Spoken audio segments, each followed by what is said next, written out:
Nous lisons dans l'évangile de Matthieu 27-34 que lorsque le Seigneur fut arrivé au lieu dit Golgotha, où il fut crucifié, ils lui donnèrent à boire du vin mêlé de fiel, mais quand il l'eut goûté, il ne voulut pas boire.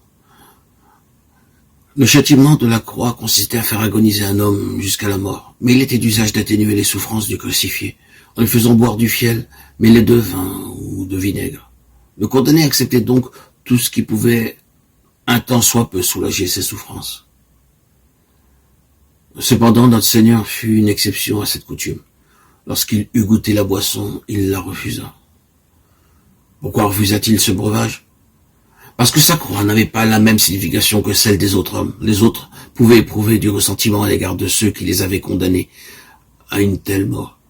Mais aucune ombre lorsque cessait l'âme de cet homme. Et son esprit était tellement libre qu'il pardonnait même à cet tortionnaire. Dans une telle situation, il a pu prier ainsi: Père, pardonne-leur, car ils ne savent pas ce qu'ils font. Cet homme avait été faussement accusé, flagellé et insulté. Il avait été rejeté par les pécheurs, même par un pécheur cloué sur une croix. Mais rien n'a émergé de lui-même pour lui faire désirer un quelconque soulagement de ses souffrances. Nous déclarons porter la croix, mais nous nous empressons de boire le vin et le fiel.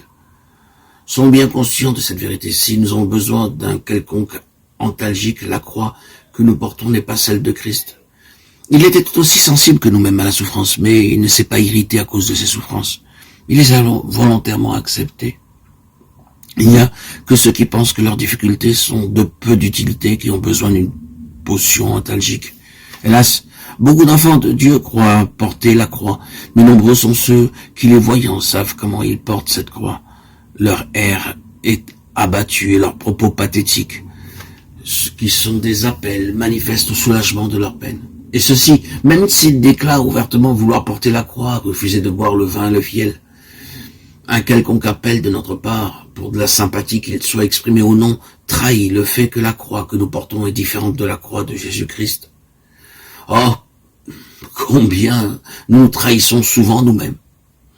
Combien nous aspirons au soulagement de nos peines. Combien nous aimons une manifestation de sympathie. Nous avons une soif insatiable de réconfort. Nous y aspirons de quelque part qu'il puisse venir et nous sommes contrits s'il ne nous est pas librement accordé.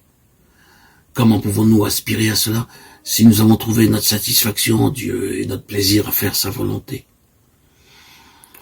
Aucune des aspirations de l'âme ne peuvent se mêler aux souffrances pures de notre Seigneur Jésus-Christ.